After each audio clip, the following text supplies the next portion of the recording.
Welcome back to Monitors Unboxed. Today we're checking out the ROG Swift PG42UQ, Asus's version of a 42-inch 4K OLED gaming monitor that's better designed for PC gaming compared to the popular LG C2 OLED TV. With both options using the same LG OLED panel, it's going to be very interesting to see how they stack up in performance, features, and value, and whether it's worth buying something like this or maybe a QD OLED ultrawide like the AW3423DW. The basics of the PG42UQ are very similar to the LG C2 in its smallest 42-inch size, as both use a 42-inch LG WRGB OLED panel. However, the Asus variant pushes up the refresh rate from 120Hz to 138Hz through a built-in overclocking feature, giving buyers a small refresh rate advantage. It also features DisplayPort connectivity in addition to HDMI 2.1, making it more compatible with a wide variety of PC GPUs. Plus, it still supports all the usual adaptive sync features we've come to expect from a PC monitor. The MSRP of the PG42UQ is set at $1,400 US, which is the same MSRP as the LG C2 42-inch model. However, in the last few months, the C2 has been falling in price, and I've seen it as low as $1,000 US, which is pretty typical price behavior for an LG TV. That puts the Asus model at a premium, so we'll explore how that affects things later. Aside from the higher refresh rate and inclusion of DisplayPort, the other main difference between the C2 and PG42UQ is the display coating, a point of contention when the differences were first unveiled. Basically, the PG42UQ uses a matte anti-glare finish, while the C2 opts for a glossy anti-reflective coating. Which coating is best for you is going to hinge on your usage environment, for example how bright it is, as well as your personal preferences. I'd strongly recommend seeing both displays in person at a local retailer if you can before purchasing one or the other, but if you can't do that, here's the basics. The LG C2's glossy coating tends to make colors pop and increase the clarity and crispness of the image. It also provides deeper apparent blacks as diffuse reflections are minimized. This increases the wow factor, particularly for shadows and blacks, but it comes at the cost of mirror-like reflections. If you have light sources in front of the display, or just a bright room in general, the C2 will likely produce defined reflections that may be noticeable and hurt the viewing experience. It really depends on your tolerance for noticing or caring about this. The PG42UQ, on the other hand, does not produce defined mirror-like reflections at all. This is because the matte anti-glare coating stops the front panel acting like a mirror, so if you're in a bright room or have light sources in front of the display, you won't notice clearly defined reflections visible on screen.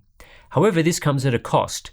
Matte coatings produce diffuse reflections, which can limit how deep and rich blacks appear in some environments. In dark rooms, there's no difference between the PG42UQ and C2 visually. Both produce excellent deep blacks with the full OLED experience. In dim rooms or optimized setups with no light sources causing reflections, the C2 does look a bit better in my opinion, and that's where the glossy coating shines. In bright rooms such as during daylight hours, the PG42UQ's reflection handling gives it the edge and helps counter the relatively low brightness output of these OLEDs for desktop or SDR usage. The PG42UQ is also quite a large display, though I think the 42-inch size is manageable on a desk as it can be used at a normal viewing distance. It's about 12 centimeters wider than the AW3423DW and obviously a lot taller as well, providing 72% more screen real estate than a 32-inch display. This is a massive and very immersive monitor, but it's not as crazy as the 48-inch OLEDs we had previously, and I think this 42-inch size is about as large as I'd want to go on a desk. As for the design, the PG42UQ does have a superior stand to the C2 in that it supports tilt adjustment, but otherwise the Asus model is much more gamery in its overall appearance. The C2 is a really sleek product with a basic rear panel, while Asus have gone with angled elements, visible vents, an RGB LED logo on the front, and a bit of gamer styling for the stand and rear. I personally prefer the way the C2 looks and think it will fit in better with more setups, but I'm sure others will prefer the PG42UQ. Either way, you don't get much ergonomic control as neither have any height adjustability. The PG42UQ includes one DisplayPort, two full bandwidth HDMI 2.1 ports, two HDMI 2.0 ports, and a smattering of USB ports. There's also reasonably okay built-in speakers. The port selection is great for PC gamers thanks to the inclusion of DisplayPort 1.4 with DSC, and you can also easily hook up consoles here through HDMI 2.1. However, if you have a lot of HDMI 2.1 high refresh rate inputs to use, the LG C2's 4 HDMI 2.1 ports might be more suitable, though I think having 2 here plus DisplayPort will be sufficient for most people. For text clarity, the PG42UQ isn't a great monitor to use for desktop work due to the RWGB subpixel layout. This means that in addition to the normal red, green, and blue subpixels for each pixel, LG, who manufacture this OLED panel, are also including a white subpixel to improve brightness and other aspects to display quality. However, in the modern world of subpixel text rendering, anytime the pixel structure differs from RGB, text clarity tends to suffer to some degree. I still found the PG42UQ to produce generally clear text, but it was inferior to the IPS displays I use daily, especially at 100% scaling in Windows, though the Windows ClearType utility can fix this to some degree. RWGB is not as bad as BGR for clarity, and I think it's also better than the triangle RGB structure used on QD OLED monitors, but it's something to keep in mind. The Asus on-screen display is okay, including all the basics for a monitor. It's very similar to previous Asus displays. This means you do get some gaming features, including FPS displays and crosshairs, a bit of a surprise as these sorts of static elements can cause burn-in on OLEDs, so I would avoid using them. However, Asus do implement several screen protection features, including screen moving, logo detection, and a screensaver that dims the image, all of which can be enabled or disabled, though I would recommend keeping them enabled. While this is an okay set of features, it pales in comparison to the LG C2, which is a full smart TV with a tuner, app store, and many more functions including AI-based upscaling and other additions. LG also provides a much more comprehensive suite of color calibration controls. With that said, both options come with a remote for accessing the OSD, so you don't always have to use the directional toggle that's also available. Also, on the software, I tested this monitor with the V031 firmware version. Some users have reported issues with the newer V032 firmware, so I didn't install it, and I recommend you don't, as it may prevent the monitor waking from sleep. Asus are working on a fix that will be available in November. Response time performance is next up, and being an OLED, I was expecting excellent results, and well, Asus delivered. As this uses the same panel as the LG C2 OLED, the PG42UQ performs essentially identically to the C2, with an average response around 1 millisecond and no overshoot concerns. Cumulative deviation is also excellent, with a very low result in line with other OLED displays. One of the benefits to OLEDs in addition to its elite speed is that this performance is held across all refresh rates without any need for overdrive. Whether we're talking about the 138Hz maximum refresh or down at 60Hz, the PG42UQ delivers the same speed. The only difference between these refreshes is of course the smoothness and sample and hold motion blur. The actual response times though are the same. Compared to other monitors, the PG42UQ offers the same OLED speed we've come to expect from other displays using this type of panel. This means that comparing best performance to other display technologies, we're looking at a minimum of 2.5 times faster performance plus lower overshoot. And that's comparing best OLED to best LCD. For most LCDs, there's more like a 4 to 5 times advantage in favor of OLED. Due to OLED's excellent performance across all refresh rates, this margin only grows when comparing average performance across the entire refresh rate range. OLEDs are simply on another level to LCDs, and this is a key reason to purchase one. It really doesn't matter which metric we look at, whether that's cumulative deviation or performance at fixed refresh rates. You're getting the full OLED experience from the PG42UQ with speed far greater than today's best LCDs. The PG42UQ's input latency is fine. It's not quite as good as the LG C2, at least under my test conditions, but around 2 milliseconds of input latency is superior to the AW3423DW and indeed most LCDs operating using HDR. While this graph is specifically looking at SDR performance, many LED monitors such as the Neo G8 do have much higher latency in their HDR mode, though for competitive gaming you'd probably disable HDR. Unlike the LG C2, the PG42UQ does not support backlight strobing. This is due to limitations imposed by the panel manufacturer LG, and even on the C2 it's not very good as for some reason it only supports strobing at 60Hz. An unfortunate omission, but at least the panel is otherwise quite fast. Power consumption is high as we're stress testing every monitor by using a full white image for this test. The PG42UQ gets close to 200 nits but ultimately can't manage it while still consuming 115 watts, which is basically as high as this display gets. Typical power usage during real-world content is lower, but still between 45 and 65 watts in many instances. Moving on to color performance now, the PG42UQ is a wide gamut monitor with identical capabilities to the LG C2 OLED. It supports 96.4% DCI-P3 coverage in my testing, just 0.2% away from the C2 as we measured it, which equated to 71% Rec 2020 coverage. The gamut doesn't really extend much into Adobe RGB, but for content consumption that's mostly focused on P3, this is a good level of wide gamut support. The PG42UQ has much better factory calibration than the C2. It's not perfect, as the default setting is to not clamp the gamut to sRGB in the SDR mode. However, grayscale performance is far better with more accurate white balance and lower delta E's. The balance of things here gives the PG42UQ similar factory performance to the C2 in color checker, but a big advantage in grayscale that sees it perform more typically of a gaming display. The PG42UQ also benefits from having an easy to enable sRGB clamp that doesn't impact other settings, so you still have full control whether you use the sRGB or P3 modes. This setting is easy to enable and improves performance for SDR content. Now it's not perfect, there's still a few issues with saturation, but the combination here of more accurate colors and decent grayscale is very usable. While factory performance is decent here, the PG42UQ lacks the huge array of calibration options that are present with the LG C2.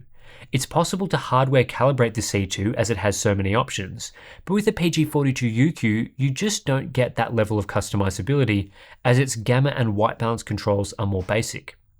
It also lacks features like CalMan for LG support, which allows you to use professional software to hardware calibrate the screen. This means that any calibration must be done through traditional software means, not a deal breaker as performance is still reasonable and the panel is easy to calibrate in this way, it's just not as elite as what LG offers from their similar display. Like other OLEDs, the weakest aspect to this type of display is peak brightness. When displaying a full white image in the SDR mode, the PG42UQ tops out at 196 nits, which is close to the 200 nit minimum we like to see. It also ended up 9% brighter than our C2 unit, a solid result but not game-changing. What is superior with the PG42UQ though is its uniform brightness mode. This essentially disables the automatic brightness limiter or ABL, capping the display brightness to this 196 nit level regardless of what content is being shown on screen. The normal configuration can see brightness exceed 300 nits when brightness is set to 100, depending on what content is being shown. But this can be distracting for desktop app usage, as the ABL is constantly changing the level of brightness in a noticeable way. With the uniform brightness mode, we don't get as high brightness in some conditions, but it's more even and usable for desktop use, which is a huge plus. Minimum brightness is good if you want to use the PG42UQ in a dark room without burning your eyes. And of course, showing a contrast graph would be a bit pointless as the OLED screen has an effective infinite contrast ratio, obliterating LCD panels in the process, as an OLED can deliver far more rich inky blacks. However, what I will show instead is a black level chart which illustrates how the OLED screen compares to various LCD technologies when the display is calibrated to 200 nits. Nothing else comes close to an OLED's black levels. Viewing angles from the PG42UQ are excellent, but uniformity was mediocre with my unit. There was a noticeable bluish tint on the left side of the panel, which could be seen when the display was showing large areas of white. This was less uniform than my LG C2 unit that I purchased at retail, though this could be down to panel variance, so it's hard to say what sort of uniformity you will receive.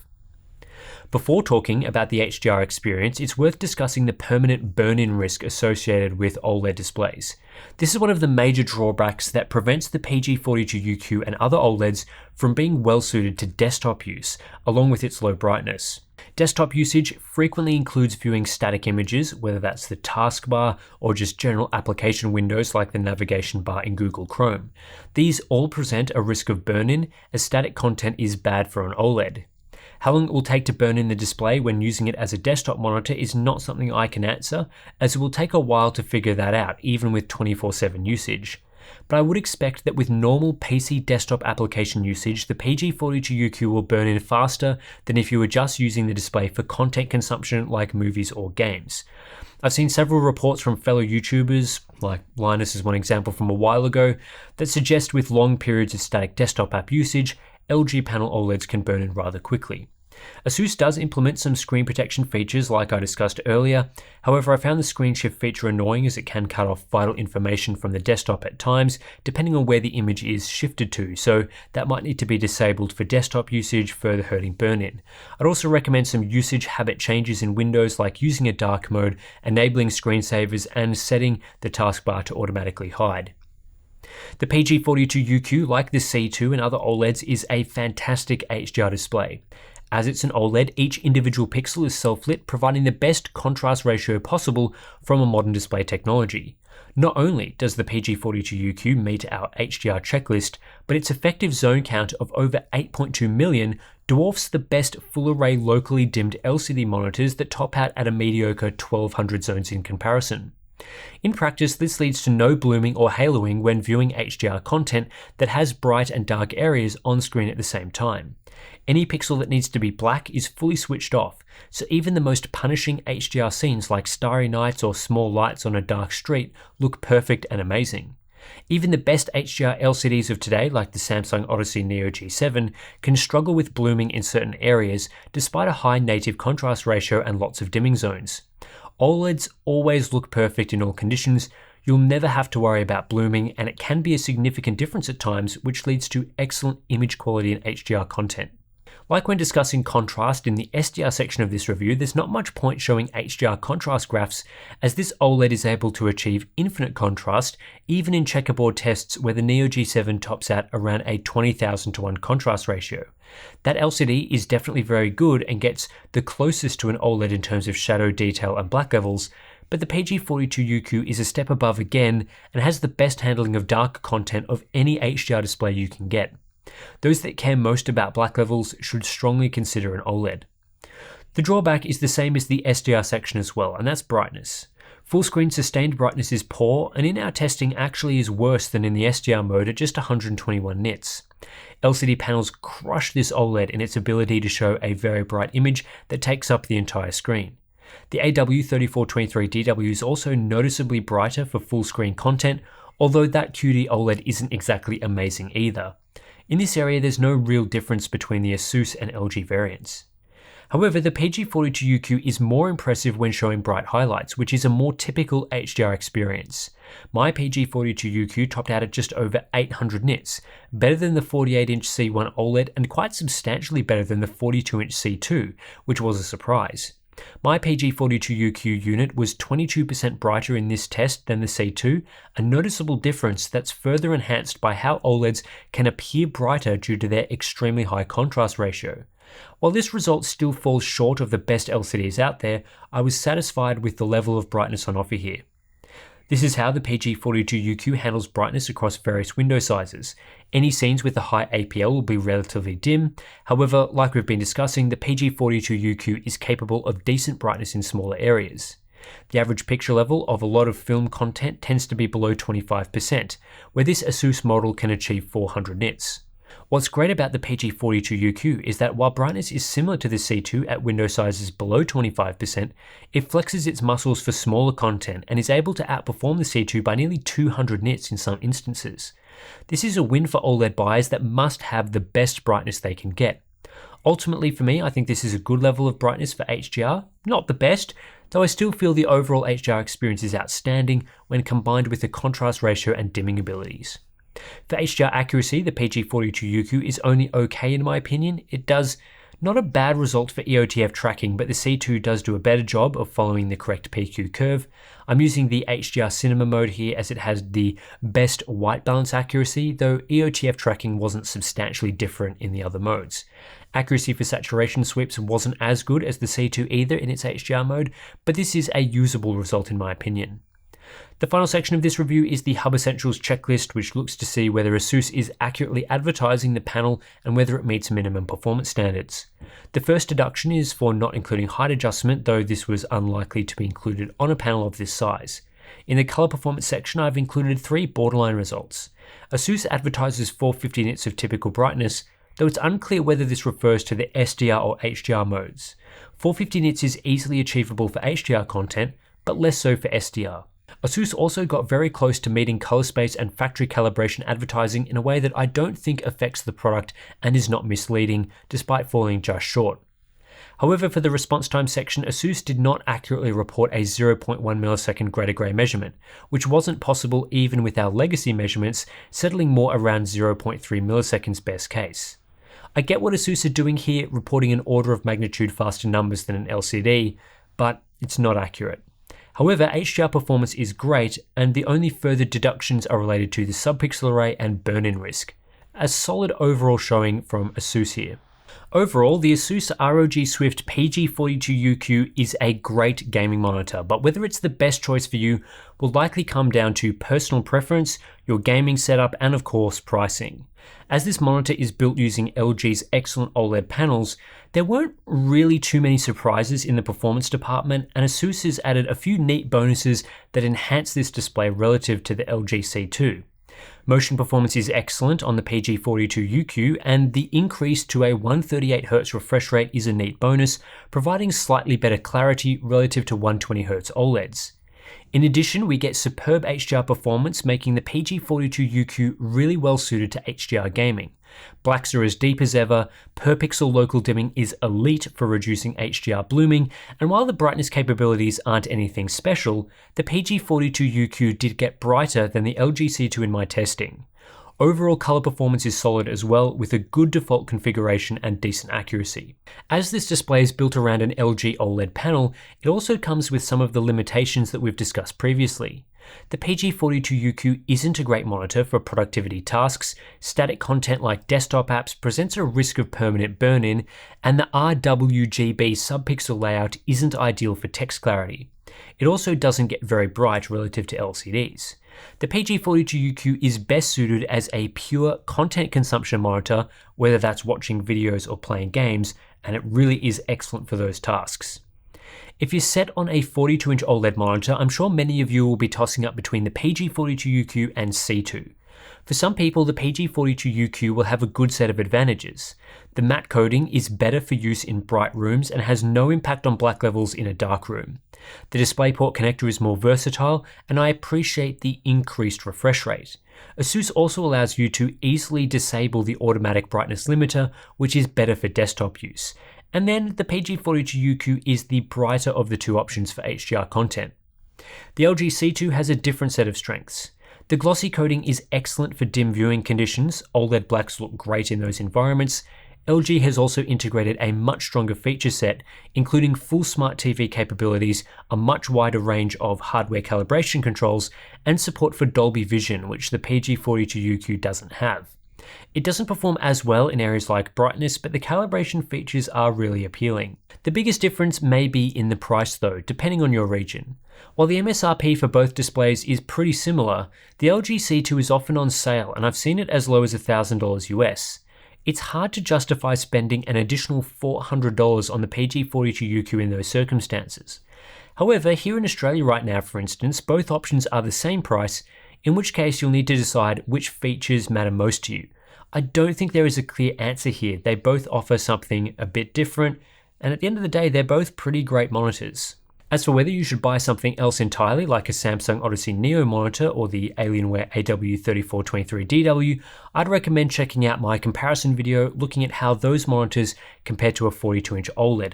Most of what you want to know will be in that video. Anyway, that's it for this look at the Asus ROG Swift PG42UQ. We've got lots more monitor testing to get to on this very channel. Bit of a backlog of monitors to test, including some Cooler Master mini LED displays. We've got some more stuff from LG and other brands to look at as well. So lots and lots of content coming. We're going to be bringing this channel back to life with new monitor content. So thanks for watching, and I'll catch you in the next one.